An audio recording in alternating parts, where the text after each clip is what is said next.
Friends, मैं मनोज कुमार। आज कल आप लोग को बताए थे रिप्रोडक्शन के बारे में।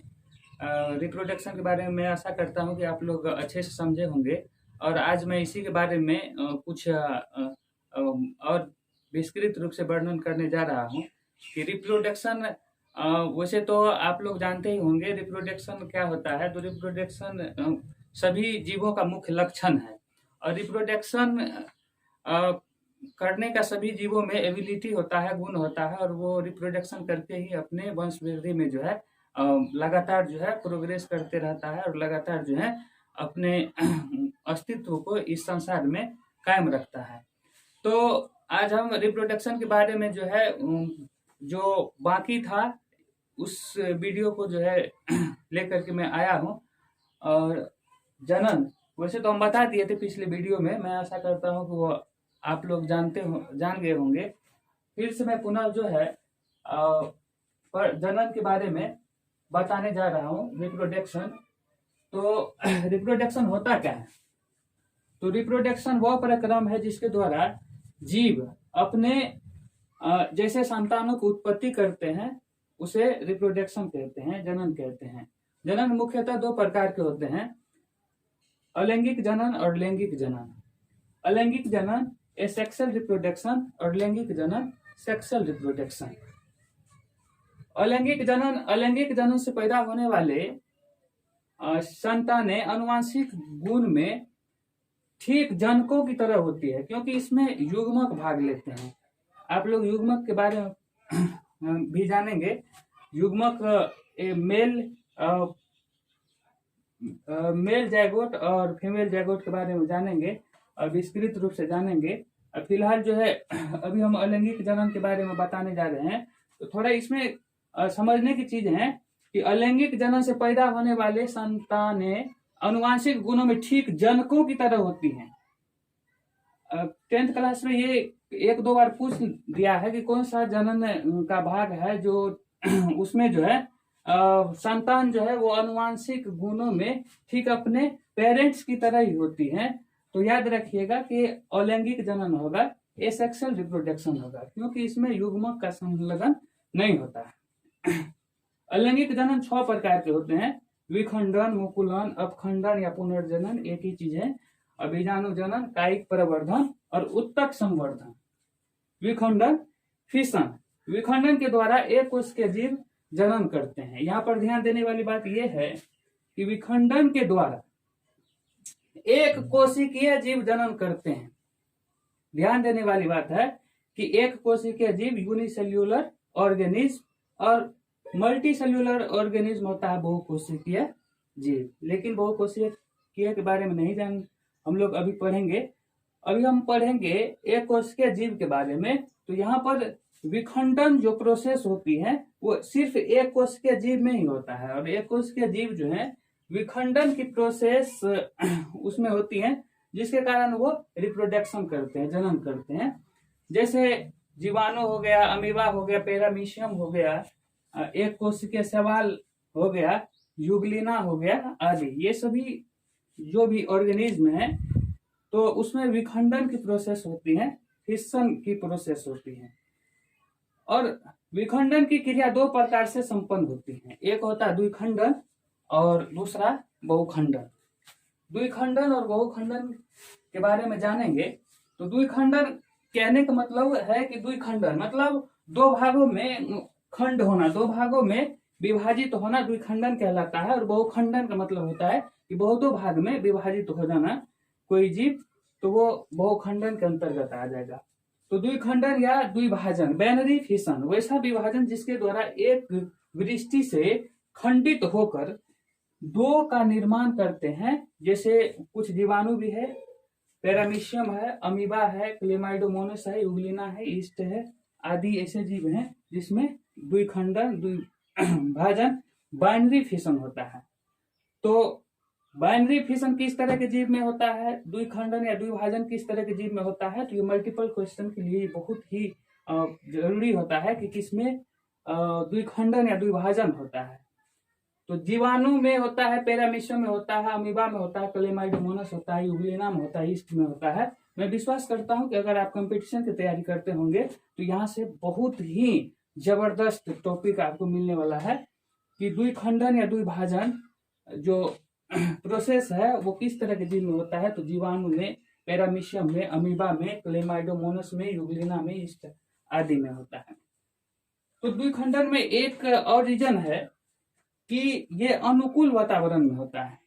अनुकूल वातावरण का मतलब होता है कि सफिशिएंट जो इन्वायरमेंट होता है उसी में द्विखंडन का प्रोसेस होता है। जैसे अमीबा हो गया, अमीबा में ये केंद्रक है और केंद्रक धीरे धीरे ये टूट करके दो भागों में विभाजित हो गया है और इसमें दो जीवों का उत्पत्ति हो गया है। और एक जीव से देखिए जिस ऐसे ही ये केंद्रक जो है टूट करके दो जीवों का उत्पत्ति किया है।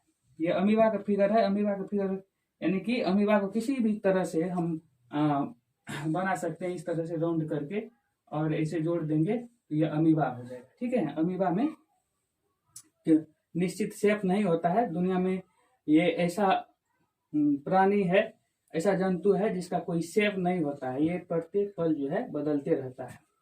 और आगे देखिए बहुखंडन। बहुखंडन भी अमीबा में ही होता है।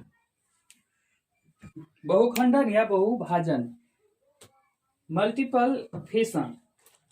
बहुखंडन का मतलब होता है कि बहुतों भाग में कोई भी जीव का जो पार्ट्स होता है, अंग होता है, वो विभाजित होकर के नए जीव का निर्माण हो जाना बहुखंडन के अंतर्गत आता है। और वैसा यहाँ पर जैसे इसको अगर डिफाइन किया जाए तो वैसा विभाजन जिसके द्वारा एक वृष्टि खंडित होकर के अनेक वृष्टियों की उत्पत्ति करता हो उसे बहुखंडन या बहुभाजन कहते हैं। ये देखिए होता तो अमीबा में ही है। जैसे द्विखंडन हो गया या द्विभाजन हो गया, ये भी अमीबा में ही होता है। और बहुखंडन या बहुभाजन ये भी अमीबा में होता है। लेकिन यहाँ पर कुछ देखिए, यहाँ पर हमने लिखा अनुकूल वातावरण में और यहाँ लिख दिए प्रतिकूल वातावरण में ऐसा होता है। तो इस पॉइंट्स को भी आप लोग नोट कर लीजिएगा कि बहुखंडन होता है लेकिन ये प्रतिकूल परिस्थितियों में होता है। और ये एक कोशिकीय जीव होता है, जैसे कि इसमें भी देखिए एक कोशिकीय जीव अमीबा, प्लाज्मोडियम जो होता है, ये कई बार एग्जाम में पूछ लेता है कि प्लाज्मोडियम जो है ये मलेरिया परजीवी है। तो इसमें देखिए केंद्रक है और इस केंद्रक में देखिए कितने संतति केंद्रक है। संतति मतलब संतान, इसके जो है संतान है। अमीबा में प्रतिकूल स्थिति में क्या होता है कि इसमें जो है बहुत सारे जो है संतान का जो है अपने आप में जो है ये उत्पत्ति होने लगता है।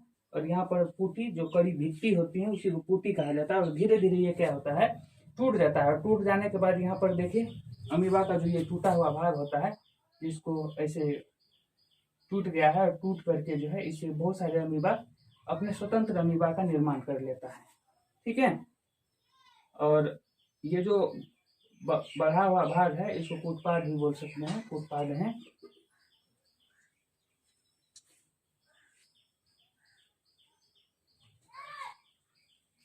देखिए अब हम ऑब्जेक्टिव क्लियर करा देना चाहता हूँ इस चैप्टर में कि ऑब्जेक्टिव जो है आजकल बिहार बोर्ड में तो काफी सारे ऑब्जेक्टिव पूछे जाते हैं। तो ऑब्जेक्टिव बहुत मायने रखते हैं। तो इसमें ऑब्जेक्टिव जो है वो मैं चिन्हित कर दे रहा हूँ।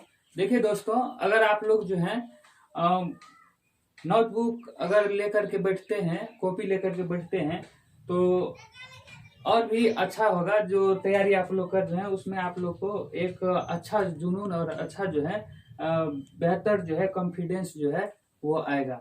अगर आप लोग नोटबुक लेकर के नहीं बैठते हैं, नहीं लिखते हैं तो आपको कुछ देर लगेगा कि नहीं हम पढ़ाई कर रहे हैं, पढ़ रहे हैं। लेकिन जैसे ही वीडियो खत्म हुआ तो आपका ज्ञान भी वहीं पर खत्म हो जाएगा। ठीक है, इसीलिए नोटबुक लेकर के आप लोग बैठिए और उसको बढ़िया से जो है लिखिए और लिख करके रखिए ताकि आपको भी पकड़ बना हुआ रहेगा और आपको भी पता चलेगा कि नहीं हमने कुछ सीखा है, समय का उपयोग हो गया है।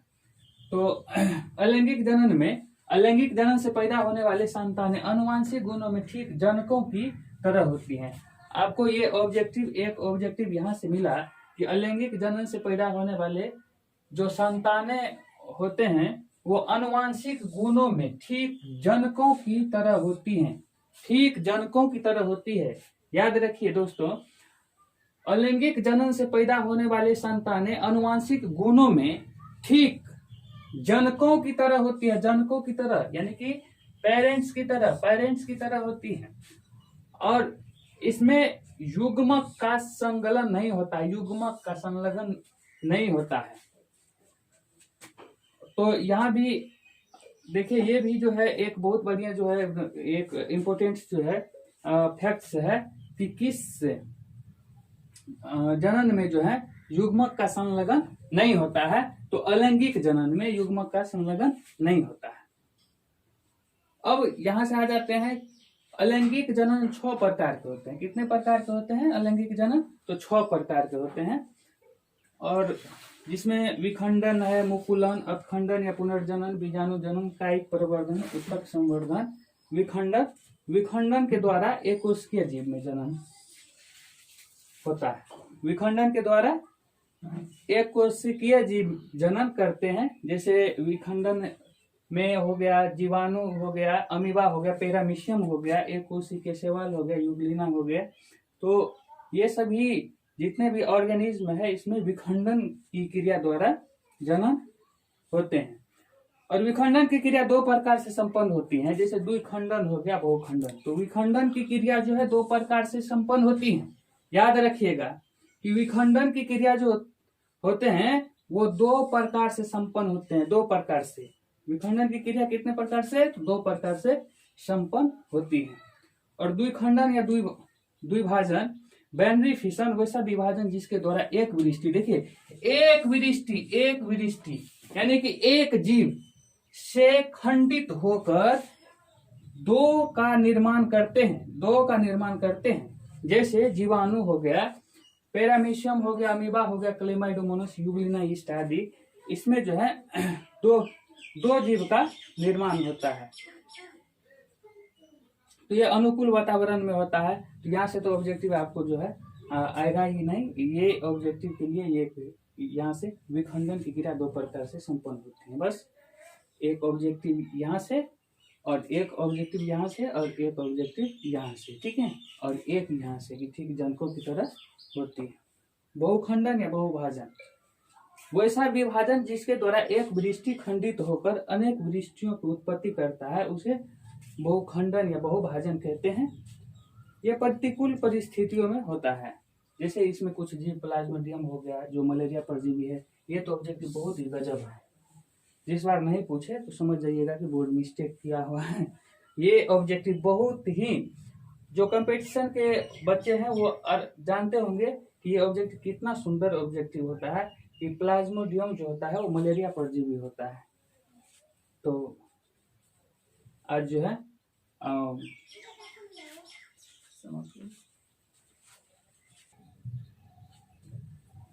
तो आज के लिए बस इतना ही। और फिर बाद में हम पूरी वीडियो यानी कि बायो, फिजिक्स, केमिस्ट्री, मैथमेटिक्स या ऑल विषय का, संस्कृत, सारे विषय का जो है हम आप लोग को बिल्कुल फ्री में वीडियो प्रोवाइड करेंगे। और आप लोग संयम बना करके रखिए। आपको जो यहीं से सारा जो है तैयारी करवा दिया जाएगा। और हम आपसे वादा करते हैं कि हम बिल्कुल फ्री में, फ्री ऑफ कॉस्ट में आपको सारे वीडियो जो है प्रोवाइड करेंगे।